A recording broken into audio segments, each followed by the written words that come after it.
भी मैंने आपसे निवेदन किया था कि जब जन्म जन्मांतर के हमारे पुण्यों का उदय होता है तो हमें श्रीमद् भागवत कथा सुनने को मिलती है।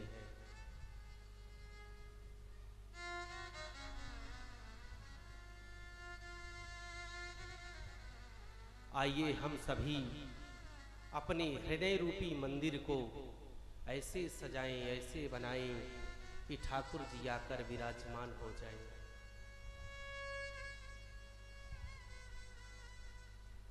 एक तो वैसे श्राद्धों का समय, इन श्राद्धों में कोई भी शुभ कार्य नहीं होता, लेकिन श्राद्धों में आता कौन है? बड़े ध्यान से सुनिएगा। श्राद्धों में आते हैं पितृ, हमारे सबके पूर्वज।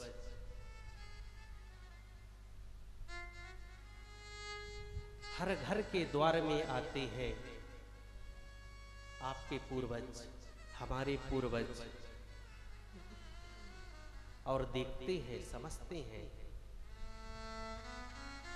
कि जो मेरा परिवार है, जिसे मैं छोड़ के गया था, वह क्या कर रहा है।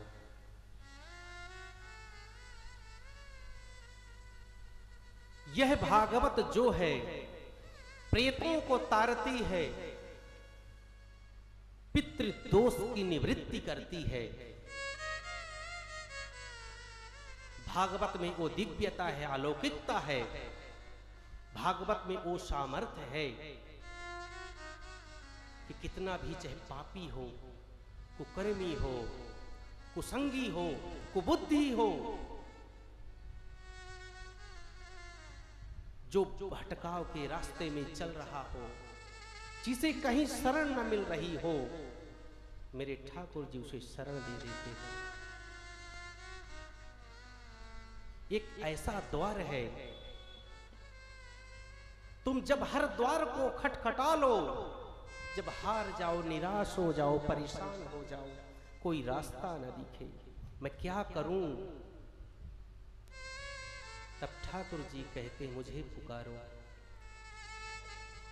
तुम पुकारो तो सही, तुम बोलो तो सही, तुम कहो तो सही, तुम मांगो तो सही, मैं तो तेरे करीब हूं, मैं तेरे पास हूं, सिर्फ देरी तू कर रहा है। तू कह तो मैं तेरे दुखों को, तेरे तकलीफों को, तेरे भटकावों को अगर खत्म न कर दूं तो कहना।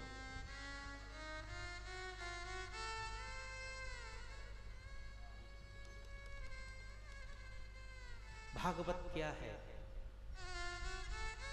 हम बंसल जी के साथ अक्सर चर्चा करते हैं, हम क्यों सुनना चाहिए भागवत, और यह श्रीमद् से अलंकृत क्यों है? श्रीमद् भागवत, श्री क्या है, मद क्या है, भागवत क्या है?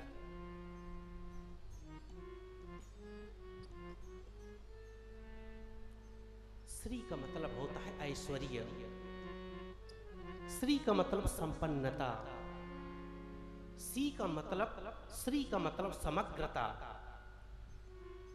दिव्यता, आकर्षणता, एक खिंचाव, एक आकर्षण, एक दिव्यता, कृष्णत्व, रामत्व, ब्रह्मत्व, जिसके अंदर श्री शब्द से अलंकृत क्यों है यह भागवत? श्री ऐश्वर्य, श्री का मतलब ऐश्वर्य होता है। ऐश्वर्यशाली कौन है? भागवत के प्रधान देवता कौन है? उसे सत्य की परिकल्पना की गई है, सत्यम परम धीमहि। लेकिन मेरे ठाकुर जी हैं, श्री कृष्ण है, वो भी श्री से अलंकृत हैं। श्री ऐश्वर्य का प्रतीक है। मद कौन है? मद खुद, मद स्वयं श्री हरि है। श्री जो कृष्ण ऐश्वर्य से आरूढ़ है, ऐश्वर्यमय है, और मद खुद श्री है, श्री कृष्ण है। श्रीमद भागवत पंच महाभूत क्षिति जल पावक गगन। भयनी भूमि, अयनी अग्नि, वायु आकाश, तोयम भागवत। भा में जो आकार है वह अग्नि का प्रतीक है, जो भा है वह भूमि का प्रतीक है, ग गगन का प्रतीक है, वह वायु का प्रतीक है, जो ताक्षर है तोयम, दैट्स मीन जल, वाटर। पंच महाभूतों से जो निर्मित है, मेरे ठाकुर जी भी तो पंच महाभूत अखिल कोटि ब्रह्मांड उनमें समाहित है। जब एक बार लाला ठाकुर जी मिट्टी खाते हैं, मां यशोदा कहती है लाला तुमने मिट्टी खाई? बोले नहीं मां, ये सब झूठ बोल रहे हैं, मैंने कोई मिट्टी नहीं खाई। जब अपने मुख को दिखाते हैं अखिल कोटि ब्रह्मांड, यशोदा ने दर्शन किया तो कहने का भाव, ऐश्वर्य से जो युक्त है, मद खुद स्वयं भगवान ठाकुर जी हैं, पंच महाभूतों से जो निर्मित है वही श्रीमद् भागवत है, वही भागवत महापुराण है। पुराण क्या है? पुराण जो पुरानी होकर के भी, जो प्राचीन होकर के भी जिसके अंदर नवीनता है, जो नवीन कलेवर से ओतप्रोत है, वह पुराण है। जो पुराण होकर के नव है, नया है, वह पुराण है। यह ऐसी है श्रीमद् भागवत।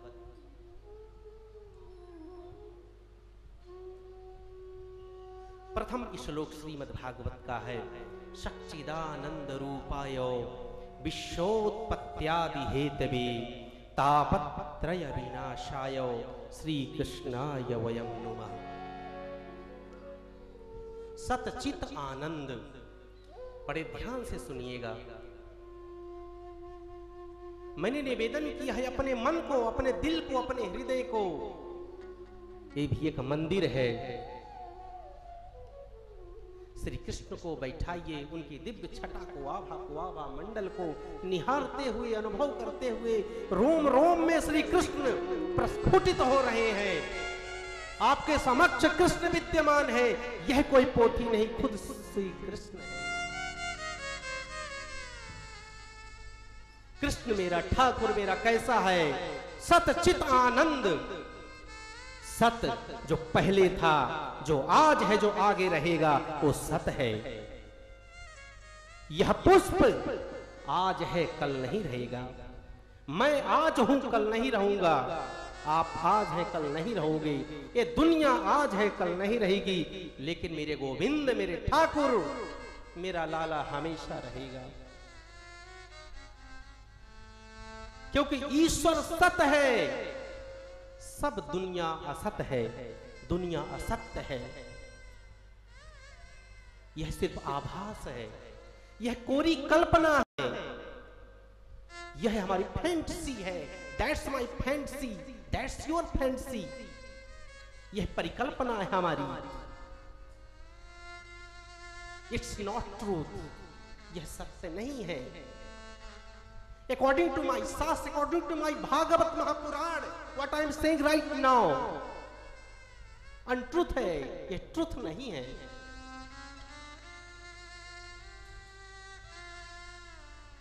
सत्य कौन है? सत्य श्री कृष्ण है। ईश्वर सत्य है। उसका स्वरूप सत्य है, उसकी परिकल्पना सत्य है, वह खुद सत्य है, बाकी हम सब असत्य हैं। चित्त, चित्त क्या है? यह प्रकाश, प्रकाश चित्त है। हमें अगर कहीं जाना हो तो लाइट की आवश्यकता होती है, सूर्य की आवश्यकता होती है। सूर्य की रोशनी से हम किसी चीज को देख सकते हैं, लेकिन ईश्वर श्री कृष्ण कैसा है, ठाकुर कैसा है, उसे किसी प्रकाश की जरूरत नहीं है, वो खुद प्रकाश स्वरूप है। राम प्रकाश से प्रकाशक रामू, वह खुद चित स्वरूप है। आनंद, तीसरी जो परिकल्पना है आनंद की, प्रथम श्लोक है महात्मा का। आनंद, आनंद क्या है? क्या समोसा खा लें कहें आनंद आ गया? एसी में बैठ लें आनंद आ गया? या फिर सिंहासन में बैठ लें आनंद आ गया? या कोई IAS IPS बन जाए आनंद आ गया? या सुंदर सुंदर भजन गा लें, सुंदर प्रवचन कर लें आनंद आ गया? नहीं। तो फिर प्रश्न उठता है आनंद क्या है? जितनी चीजें हमें सुखी करती हैं, चाहे वो भोजन हो, चाहे गाड़ी हो, चाहे बंगला हो, कोई भी चीज जो हमसे अटैच है वह सुख है। सुख है, सुख का उल्टा दुख होता है, लेकिन आनंद का उल्टा कुछ नहीं होता है। आनंद तो ईश्वर का स्वरूप है।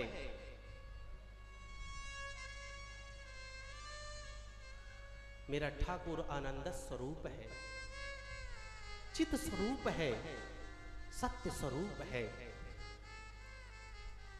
आइए ऐसे श्री कृष्ण को हम सब मिलकर सभी प्रणाम करें। श्री कृष्णाय वयं नुमः। अब दूसरे श्लोक में शुकाचार्य जी की उनका वंदन किया गया है। यं प्रव्रजन्तमनुपेतमपेत कृत्यं द्वैपायनो विरह कातरया जुहावा। पुत्रेति तन्मयतया तरभोभिनेदुस् तं सर्वभूत हृदयं मुनिमानतोस्मि। दूसरे श्लोक में श्री सुखदेव जी का वर्णन है, उनको नमन किया गया है। आचार्य सुखदेव जो जन्म लेते ही जंगल की ओर चल दिए, 12 वर्ष के बाद जिनका जन्म हुआ और जन्म के उपरांत जिसका यम प्रव्रजन्त मनुपेत अपेत कृत्यम, जिनका कोई अभी संस्कार नहीं हुआ, 16 संस्कारों में कोई संस्कार अभी नहीं हुआ, लेकिन जन्म लेते ही जंगल की ओर चल दिए। द्वैपायनः वेदव्यासः, पुत्र के पीछे जा रहे, पुत्रेति पुत्रेति तन्मयतया। हे पुत्र रुको, ठहरो। लेकिन पुत्र कहाँ रुकने वाला है? पुत्र वन गमन करता है और समाधिस्थ हो जाते हैं। ऐसे हैं सुखदेव जो आगे चल करके परीक्षित को दिव्य 7 दिनों में मुक्ति दी है अपने ज्ञान गंगा के कारण। ऐसे सुखदेव जी को हम नमन करते हैं।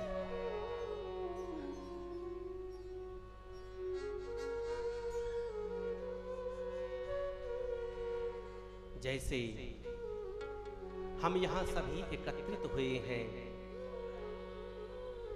भगवान श्री कृष्ण की कथा को सुनने के लिए, ऐसे ही अपने मन को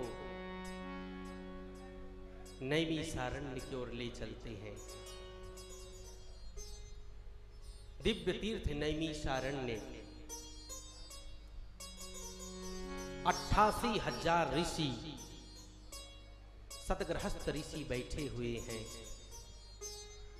उनके बीच में श्री सूत जी का आगमन होता है। सूत जी आते हैं। सूत जी को देख करके, जिसकी उम्र 20 वर्ष है, सूत जी को देख करके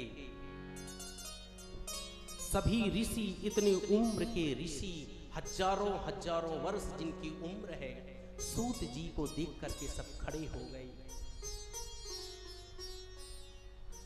सूत जी बहुत संकोच में है, गदगद हुए, लेकिन संकोच में है। हे ऋषियों, मैं तो छोटा बालक हूं और आप हजारों हजारों वर्ष की आपकी अवस्था है। मुझे किंचित बालक को देख करके आप यूं खड़े हो गए, मुझे अच्छा नहीं लगा। बोले, नहीं श्रीमन, कोई पैसे से बड़ा होता है, कोई उम्र में बड़ा होता है, कोई किसी पद में बड़ा होता है, लेकिन जो ज्ञानी है, जो प्रेमी है, जो भक्त है, उससे बड़ा इस दुनिया में कोई नहीं होता। आप तो हमारे सबके मार्गदर्शक हो। आप भले 20 वर्ष की अवस्था है आपकी सूत जी, लेकिन ज्ञान में हमसे आप बड़े हो। सूत जी का दिव्य पूजनोपरांत 88,000 ऋषियों ने सूत जी से प्रश्न किया है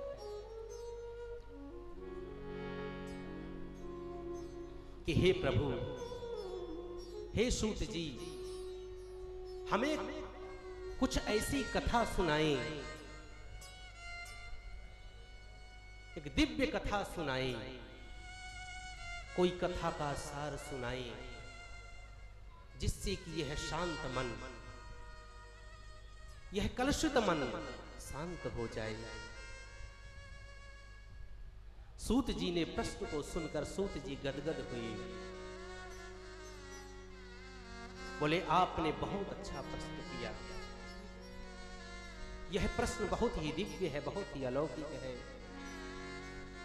यह प्रश्न आपका प्रश्न नहीं, ये संसार का प्रश्न है। दुनिया में सभी दुखी हैं।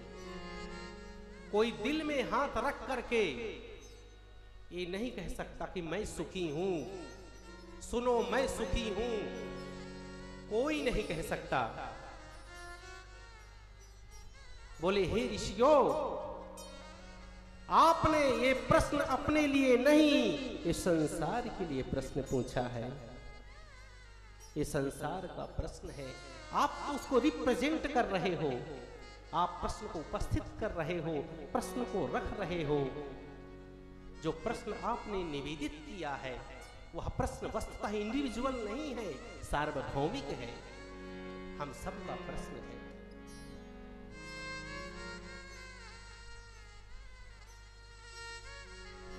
और सच में कहूं तो जिसने, अगर जिसका मन कलुषित है, अशांत है, नाना प्रकार के उपद्रव से ग्रसित है, अगर उसका कोई एक माध्यम है तो वो है श्रीमद् भागवत। भागवत के कई आयाम हैं, कई इसके अंदर अध्याय हैं, 12 स्कंद हैं। भगवान के अनेक अनेक अंग प्रत्यंगों का वर्णन है इसके अंदर।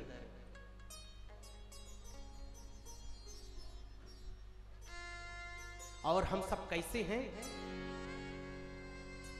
कि काल रूपी जो सर्प है, काल रूपी सर्प के मुख के ग्रास बने हुए हैं हम।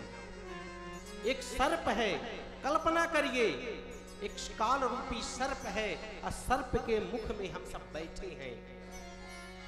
वह सर्प कब अपना मुख बंद कर ले और हमारी यह लीला समाप्त हो जाए, हम खुद नहीं जानते।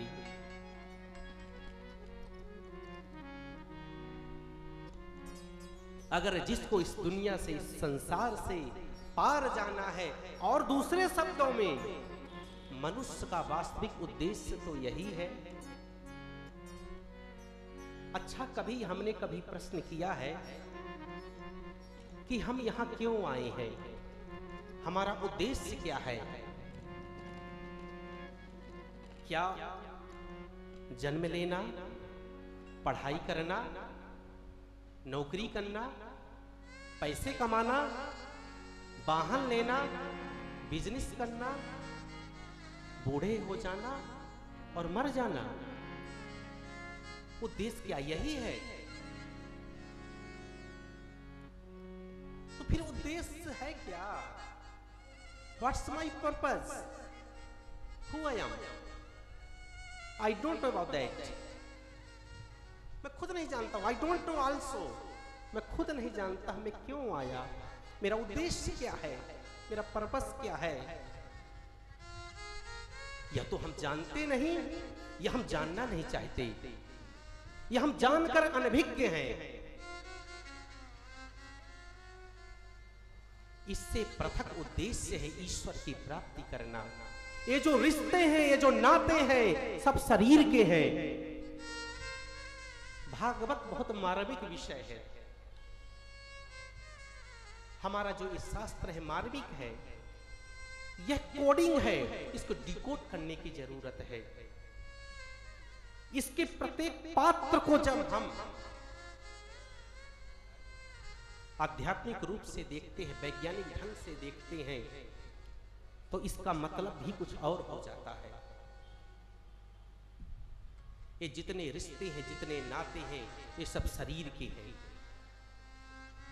आत्मा तो दृष्टा है। इदम शरीरम कौन्तेय क्षेत्र मृत्या विधीयते। हे कौन्तेय,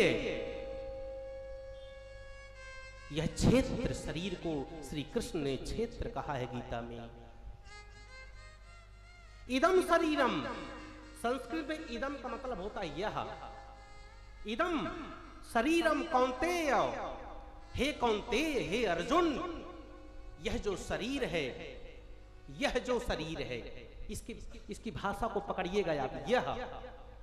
ये बताइए, यह माइक है, यह मैं कैसे हो सकता है? यह मैं कैसे हो सकता है? यह मैं नहीं हो सकता। कृष्ण बार बार बताना चाहते हैं, जताना चाहते हैं, चेतित करना चाहते हैं, आपको जगाना चाहते हैं जो सुप्त निद्रा में सोए हुए हैं, कि जो ये शरीर है ये तुम्हारा नहीं है, यह है। फिर तुम क्या हो? तुम आत्मा हो। आत्मा दृष्टा है, अदृश्य यह शरीर है। दृश्य और दृष्टा अलग होते हैं, एक नहीं हो सकते। दृश्य, दृष्टा और दृश्यमान, दृश्यमान पूरा यूनिवर्स है। दृश्य जो दिख रहा है, अदृष्टा मैं खुद हूं, मैं देख रहा हूं। आत्मा तो पर्दे के पीछे सब कुछ देख रही है। जब संबंधों को जब तुम खुद अपना मान लेते हो, तब दुख भागी बनते हो। तुम्हें दुख होता है कि ये मेरा नौकर है, मेरा जो पुत्र है, मेरा जो कलत्र है, मेरी जो फैक्ट्री है, मेरा जो बंगला है, यह मेरा है, ये खो गया तो मैं दुखी हूं। वस्तुतः वह तो शरीर का संबंध है, तुम्हारा संबंध, तुम तो अजर अमर हो। यह तो यह है, ये मैं कैसे हो सकता है?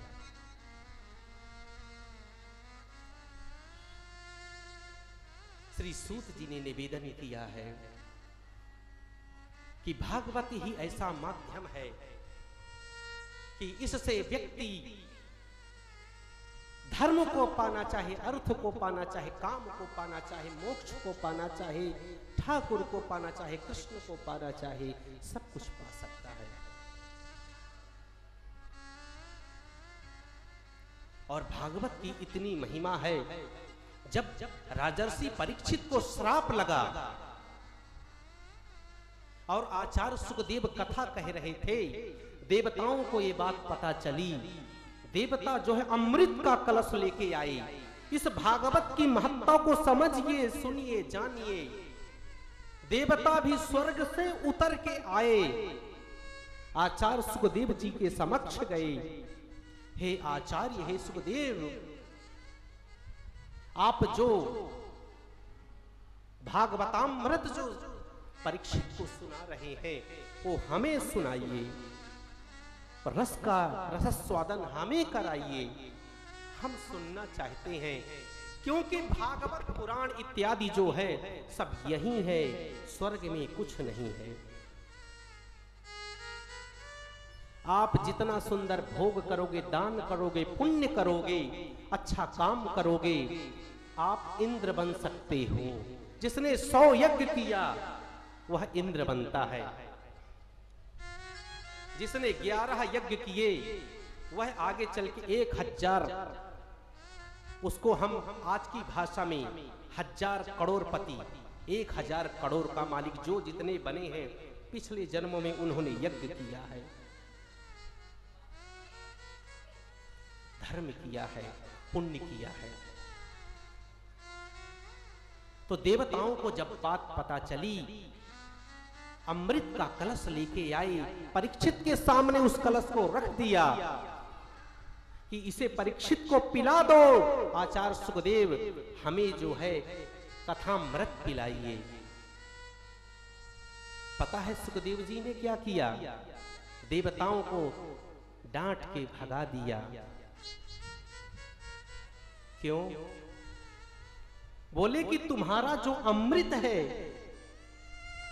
वह गिराता है, तुम्हारा जो अमृत है वह पुनः पतित करता है, लेकिन जो कथामृत है वह पतित पावन है। इसलिए मैं इसकी तुलना, भागवत की तुलना, इस रस की तुलना अमृत से कैसे हो सकती है? बिल्कुल भी नहीं हो सकती। आचार्य सुखदेव ने देवताओं को कथामृत का पान नहीं कराया।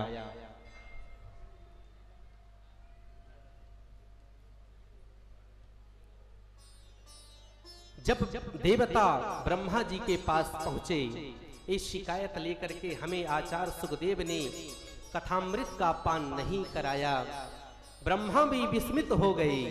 धाता अपि विस्मितः। उन्होंने एक तराजू को मंगाया है और जितने संसार के साधन हैं, एक तरफ सभी साधनों को रखा गया, दूसरी तरफ श्रीमद् भागवत को रखा गया, लेकिन वजन जिसमें ज्यादा होगा वही झुकेगा। यह देख करके जो पड़ला था, जो भागवत की तरफ था, वह झुक गया। इसको देख करके ब्रह्मा जी भी विस्मित हो गए, ऋषि भी विस्मित हो गए कि ऐसी है श्रीमद् भागवत पुराण। वेद वेदांगों को, उपनिषदों को, धर्मशास्त्रों को, अनेक ग्रंथों को, ये सब मिलकर भी भागवत की बराबरी नहीं कर सके।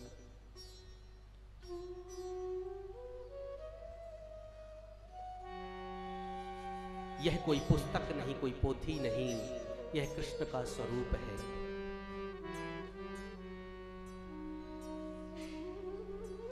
ऋषियों ने, सौनकादि ऋषियों ने सूत जी से प्रश्न किया